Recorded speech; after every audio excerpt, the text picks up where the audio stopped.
Eh bien bonjour, bonsoir, j'espère que vous allez bien, c'est Flo, et aujourd'hui on se retrouve pour parler des spoilers du chapitre 335 de My Hero Academia. Avant que celle-ci ne commence, je vous rappelle, si vous voulez me soutenir sur les prochaines vidéos, n'oubliez pas de vous abonner à la chaîne.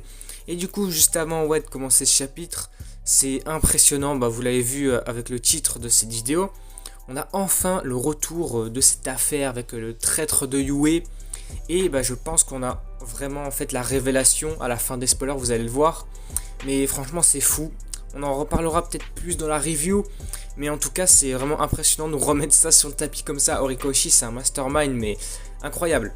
Du coup commençons, alors le chapitre va débuter avec All Might qui est en train d'expliquer que d'après les analyses qui ont été effectuées par les jets des pilotes, ils ont réussi à découvrir que le New Order de Stars and Stripes est devenu une sorte de poison dans le corps de Shigaraki et qu'il a détruit un nombre inconnu d'altères. Donc nous on l'a vu, ça détruisait Shigaraki All For One de l'intérieur.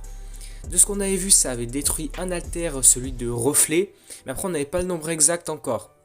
Ensuite, les étudiants pensent que c'est leur chance de gagner puisque les civils ont été évacués et que tous les héros pourraient passer à l'attaque. Cependant, All Might dit qu'il est difficile de prévoir les mouvements d'All For One et qu'il sera plutôt difficile d'éviter une confrontation à grande échelle. Donc pour le moment, c'est mieux d'éviter la confrontation.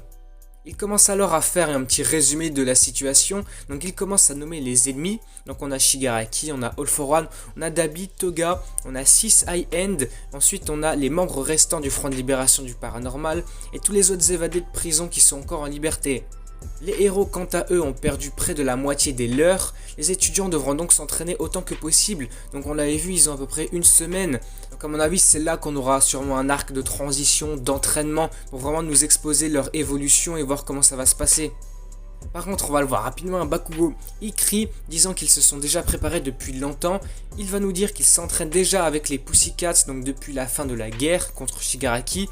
Cependant All Might lui ne l'avait pas remarqué parce qu'il était allé suivre des coups quand il avait quitté l'hôpital.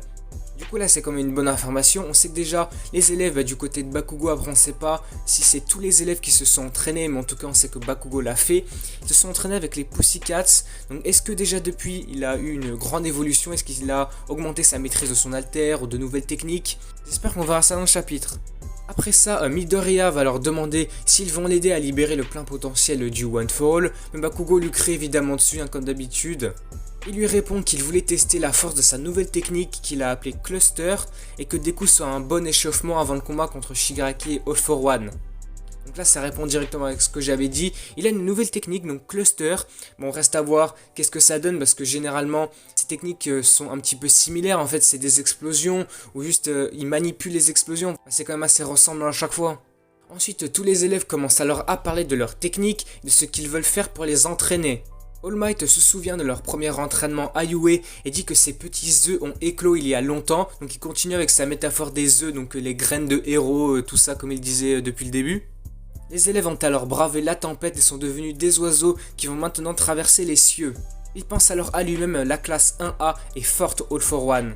Donc là c'est comme s'il donnait un avertissement à All For One lui disant de un peu se calmer parce que fais attention, il y a les élèves de la classe A qui vont arriver. Le chapitre va alors changer d'ambiance et il va se dérouler dans le repère des méchants, donc des vilains, où Shigaraki est en train d'hurler de douleur. Donc on voit, déjà il a réussi à revenir dans leur camp entre guillemets où il y a All For One, dans leur espèce de grotte, on sait pas trop ce que c'est.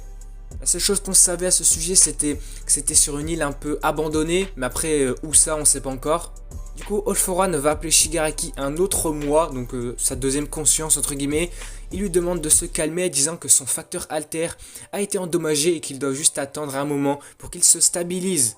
Donc là, information aussi cool, le New Order de Stars and Stripes a beaucoup amoché Shigaraki, c'est carrément le facteur alter qui a été endommagé, donc ça montre que ça a été loin. Dans un même temps, on va voir que Himiko Toga est également avec eux. Shigaraki va leur répéter qu'il déteste Stars and Stripes, qu'il déteste tout ça et qu'il veut en finir. Tant qu'une seule personne se souviendra du visage d'All Might, cette haine ne cessera pas. All For One va sourire en se disant que, grâce à la fusion de leur conscience, il est capable de ressentir la rage de Tomura. Il va alors lui donner une tape sur la tête et lui dit qu'il a fait du bon travail et même s'il n'a pas volé le New Order, il a réussi à se débarrasser du plus gros mur qui l'empêchait de se développer. All For One dit que bien que les préparatifs soient déjà prêts, il veut encore attendre plus longtemps. En entendant ça, Dabi il va être impatient et il ne supporte pas l'idée que son père soit bien vivant et fasse son travail de héros. All For One lui dit que bien qu'ils aient des personnalités similaires, il y a quand même une grande différence entre eux deux. All For One aime généralement planifier de multiples itinéraires pour atteindre un seul objectif. Ça, on savait déjà, il a passé de nombreuses décennies à créer de nouvelles routes, de nouveaux chemins pour franchir la ligne d'arrivée. Il dit que bien que Izuku soit retourné à Yue bien sécurisé, ce qui garantira la victoire du méchant, c'est la différence cruciale entre All For One et Toya. Et dans un même moment, par contre, je ne sais pas si c'est All For One ou si c'est Toya qui est en train de parler. Moi, je pense plus que c'est All For One. Mais il va dire une phrase « J'ai beaucoup d'amis ». Pour l'instant, qu'est-ce que ça laisse sous-entendre? On va le voir tout de suite. Au moment où il va dire cela, nous voyons alors une lumière. Les yeux de Shigaraki semblent être attirés par celle-ci. Le point de vue va alors parcourir une longue distance jusqu'à ce qu'elle s'arrête à Yue, où nous voyons une silhouette de Hagakure. Et c'est comme ça que ce chapitre va se terminer. Mais ouais, du coup, comme je vous l'avais dit au début du chapitre, je crois qu'on a enfin la révélation sur qui est le traître de Yue. Du coup là c'est quasiment garanti, c'est All For One qui a parlé, qui a dit j'ai beaucoup d'amis, et comme par hasard tu as Hagakure qui arrive comme ça, tu vois sa silhouette de Yue, en plus c'est Shigaraki qui est en train de la localiser. Là pour moi il y a tout qui a été révélé, c'est garanti là, c'est Hagakure en fait qui a été la traître depuis le début. Donc on l'a vu quand même tout le long des spoilers, les élèves se sont entraînés avec les Pussycats, Bakugo et tous les autres ont eu des nouvelles techniques, ils vont s'entraîner avec Izuku. Mais du coup comme Hagakure serait la traître, parce qu'en vrai c'est pas vraiment annoncé directement, on a la silhouette de Hagakure, ça laisse vraiment sous-entendre que c'est elle, mais c'est pas vraiment annoncé tel que ça l'est. Bon, pour moi c'est elle du coup.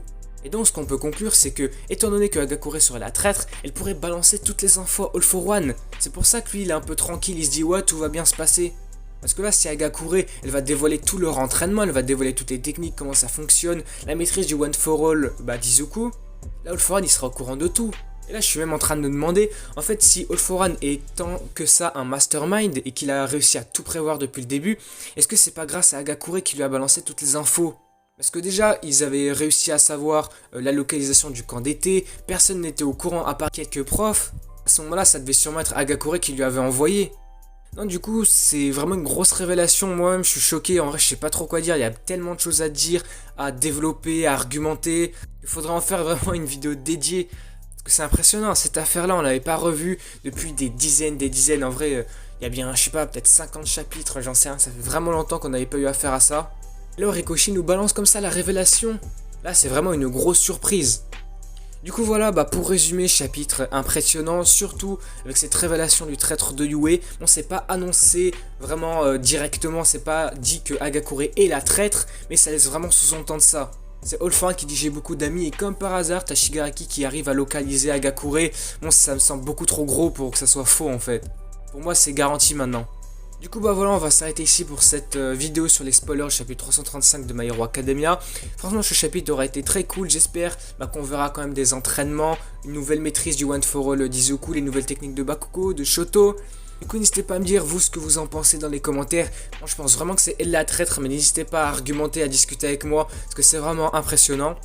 Du coup si la vidéo vous a plu, n'hésitez pas à liker, à commenter, à partager et surtout n'oubliez pas de vous abonner à la chaîne pour suivre la review qui arrivera demain et pour me soutenir. Et du coup moi je vous dis à la prochaine.